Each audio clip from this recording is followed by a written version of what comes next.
वाह, आज अत्यधिक आनंद का अनुभव हो रहा है।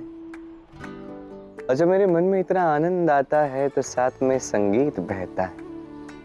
और इस संगीत को मन से निकाल के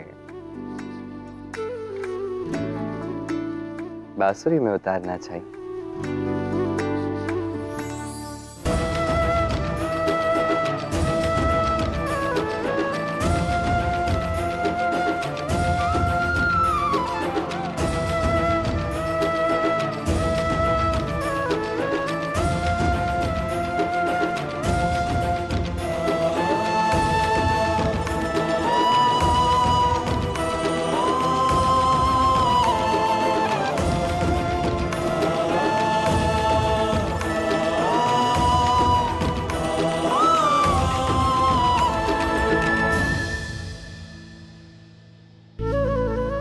कितनी मीठी धुन बजाई कृष्ण। बस तुम्ही से तो प्रेरणा मिली थी। तुम्हारे लिए ही तो ये बांसुरी बजाई थी। अरे अभी तो कहा कि गाना सुख में बांसुरी बजाने का मन कर रहा है, और राधा के आते ही सारा श्रेय उसको दे दिया। राधा की बढ़ाई करना आरंभ कर दिया। सत्य, ये धुन तुमने मेरे लिए बजाई? हाँ, और कोई है यहाँ? कोई भी नहीं। मुझे आभास हो गया था कि तुम आने वाली हो, तो मैंने सोचा कि क्यों ना तुम्हारे लिए एक मीठी बांसुरी बजाई जाए तुम्हारे स्वागत के लिए। अच्छा, कितना प्रेम करते हो राधा से। पर क्यों ना करूं? तुम मेरी इतनी अधिक सेवा जो करती हो। वो तो है, भला राधा से अधिक सेवा और कौन कर सकता है? सत्य का। देखो, मैं तुम्हारे लिए लेप लाई हूँ, लगा दूं? नहीं नहीं नहीं, लेप की क्या आवश्यकता है? राधा है, राधा का प्रेम है, तो जीवन में सब कुछ है और सब कुछ ठीक हो जाएगा। रुको, थोड़ा मीठा माखन मिल जाए तो आनंद आ जाए। अभी लाती हूँ।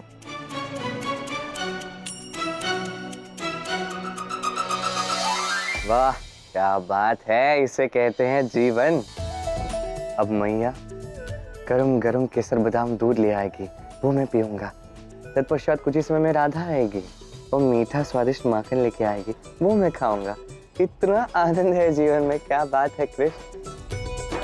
तुम्हारे जीवन में सत्य कह रहा हूँ, शुक्ल पक्ष आरंभ हो चुका है। बस किसी की कुदृष्टि ना लगे। कितना धूर्त है तो। वही बातें जो अपनी मैया को बोल रहा था। मैं सबसे अधिक प्रेम आपसे ही करता। वो सारी बातें राधा के समक्ष दोहरा दी। जिससे भी मिलता है उसकी प्रशंसा कर अपनी सेवा में लगा लेता है।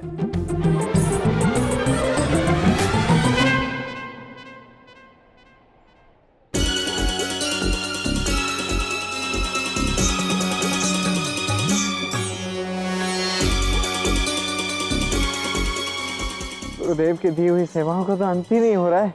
अभी 100 मटके पानी भरे और अब सारे ऋषियों के कपड़े धोए। ऐसा प्रतीत हो रहा है कि मेरे जीवन का सारा आनंद इन कपड़ों के साथ ही सूख जाएगा।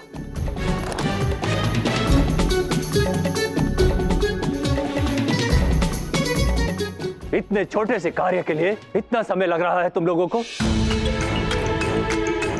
मात्र कपड़े धोने और सुखाने के लिए ही तो कहा था। क्षमा कीजिए गुरुदेव, वो क्या है ना, हम सभी योद्धा हैं तो कपड़े धोने का इतना अभ्यास नहीं है, किंतु फिर भी हम प्रयास कर रहे हैं। अर्थात बहुत ही आलसी हो गए हो तुम लोग। चलो अब हमारे हाथ और हमारे पग दबाओ, हमारी हड्डियों में पीड़ा हो रही है। अवश्य गुरुदेव, आपकी सेवा करना तो हमारा परम सौभाग्य है, किंतु क्या है ना कि वो अभी हम इतनी लंबी यात्रा से आए हैं और वेगासुर से युद्ध करने के पश्चात हम कहीं रुके ही नहीं। युद्ध के पश्चात सीधे यहीं आपके आश्रम में आ गए। आते ही अनेकों सेवाओं में लग गए, तो भोजन करने का समय ही नहीं मिला। तो यदि आपकी सेवा से पूर्व थोड़ा भोजन बालकों को करने मिल जाता तो आपकी सेवा का आनंद दोगुना हो जाता। भोजन? हाँ। कैसा भोजन? आज आश्रम में कोई भोजन नहीं बना है। यहाँ सभी ऋषि मुनियों का उपवास है। ये कैसा अन्याय है गुरुदेव। हम वैसे हम कितने सारे कार्यों में व्यस्त हैं और अब यदि भोजन भी नहीं मिलेगा तो हे नारायण, ये क्या हो रहा है? गुरुदेव थोड़ी कृपा।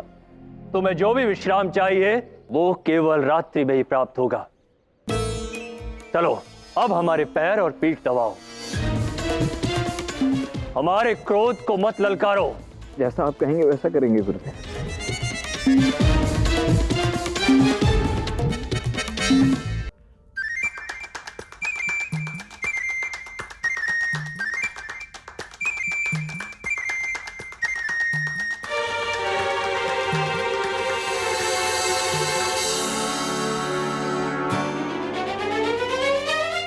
बलराम, हमें यह समझ में नहीं आ रहा है कि तुम अपने हाथों से हमारा हाथ दबा रहे हो या हमारे हाथ से अपने हाथ दबा रहे हो। क्षमा कीजिए गुरुदेव, अब ठीक से होगा। बहुत बड़े योद्धा बनते हो ना, तनिक शक्ति लगाओ।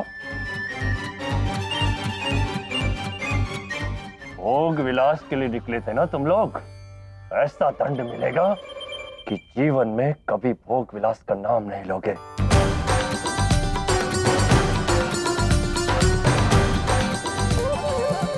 कान्हा को छोड़ूंगा नहीं मैं। पूरे वृंदावन को पता होना चाहिए कि उसने अपने ही दाऊ के साथ कितना बुरा व्यवहार किया है।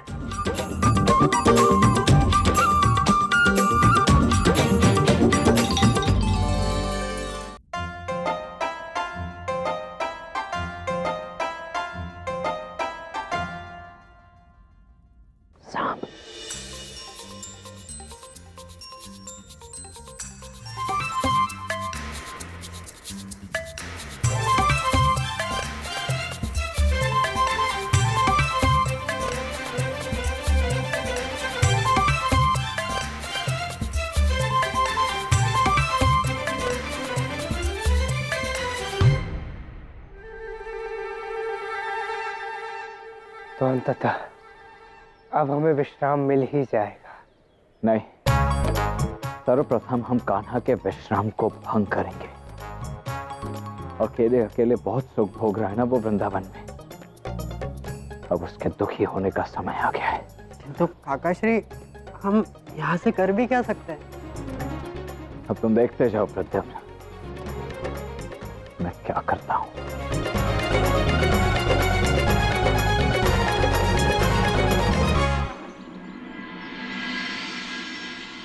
कौन है आप? मैं सांदीपनी आश्रम से बलराम जी का संदेश लेकर आया हूँ। मेरे बलराम का संदेश लाओ शीघ्र दो। कान्हा का भोग तो मैंने देख लिया, अब पढ़ूं कि मेरा बलराम कौन से भोग भोग रहा है। पूज्य पिताश्री, कृष्ण उच्च कोटि का कुटिल और निर्दयी भाई है। उसने यहाँ हम सबको गुरु सांदीपनी और उनके 100 से भी अधिक ऋषियों की सेवा में फंसा दिया है। हम यहाँ पानी भर रहे हैं, कपड़े धो रहे हैं, आश्रम और कुटिया की साफ सफाई कर रहे हैं, और इतना अधिक परिश्रम करने के पश्चात भी हमें भोजन तक नहीं मिल रहा है पिताश्री। हम यहाँ बहुत बुरी तरह से फंस चुके हैं, और मुझे पूर्ण विश्वास है कि कान्हा वहां अवश्य उत्सव ही मना रहा होगा, सभी से अपनी सेवा ही करवा रहा होगा। पिताश्री, कान्हा ने हमारे साथ जो किया है वो बहुत अनुचित है, और उसके इस कपट को आपको सबके समक्ष लाना ही होगा। उसने हमारे साथ जो किया है उसका दंड आपको उसे देना होगा पिताश्री। आपका प्रिय और इस समय अत्यंत दुखी ज्येष्ठ पुत्र बलराम। ये तुमने उचित नहीं किया कान्हा, अपने बड़े भाई के साथ इतना बड़ा अन्याय। यहां स्वयं दिव्य भोग भोग रहे हो और वहां बलराम कपड़े धो रहा है, पानी भर रहा है। नहीं कान्हा, कदाचित सही नहीं किया तुमने। बलराम सही कह रहा है, कान्हा का भेद तो अब खुलना ही चाहिए।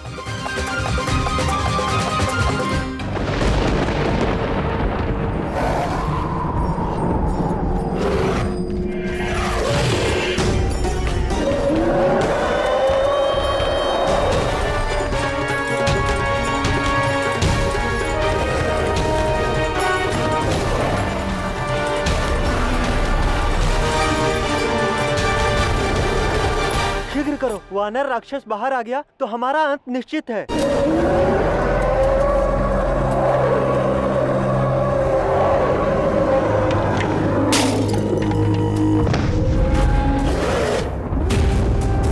भागो, वानर राक्षस बाहर आ गया।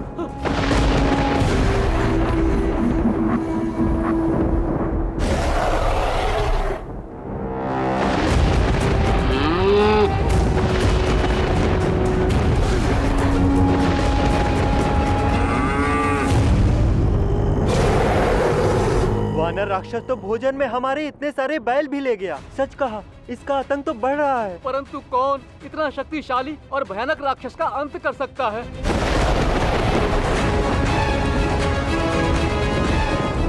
हमारे गांव के पास ही तो इस वानर राक्षस जितनी भयानक असुरी छिपकली थी, जिसका किसी ने अभी कुछ समय पूर्व अंत किया है। यदि ऐसा योद्धा कोई हमें भी मिल जाए तो हमारा भी काम हो सकता है।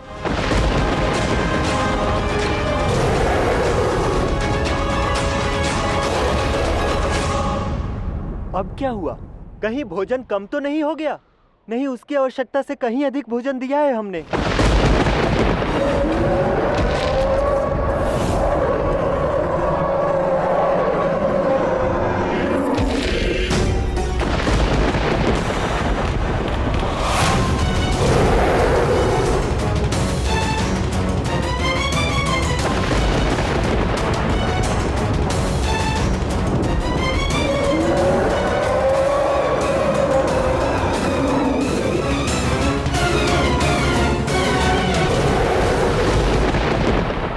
किसने निर्गासुर का अंत किया?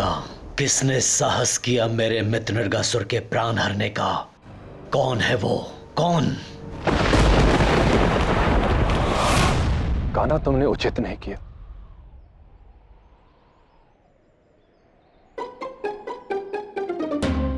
कान्हा का भेद खोलने के लिए एक ही मार्ग है, उसको उसी के पाश में फंसाना होगा। अरे वाह, अद्भुत! कितने प्यारे प्यारे पुष्प हैं। वाह वाह। कान्हा के लिए चुन रही हो? और किसके लिए चुनेंगे? सही कहा। मैंने देखा है कि तुम सब मिलकर कितने प्रेम से कान्हा के लिए विशेष पुष्प रचनाएं बनाते हो, और कान्हा भी तुमसे इतना प्रेम करता है ना? सबसे अधिक प्रेम। अच्छा, हाँ, उचित है। कान्हा प्रेम तो तुमसे करता है, किंतु प्रश्न तो ये है कि क्या कान्हा तुमसे सबसे अधिक प्रेम करता है? तो हो भी सकता है, किंतु यदि वास्तव में वो तुमसे सबसे अधिक प्रेम करता है तो उसका प्रमाण लेना तो आवश्यक है ना? प्रमाण? कैसा प्रमाण? सुनो, देखो, यहाँ आओ। अरे आओ, इस ओर आओ, सबको एक साथ बताता हूं। आओ। अब देखो, तुम्हें तो ये ज्ञात ही है ना कि निकट के गांव में एक ऐसा दुर्लभ पुष्प है जो 50 वर्षों में मात्र एक बार खिलता है। अब तुम कितनी बार इतने प्रेम से कान्हा के लिए पुष्प लाते हो।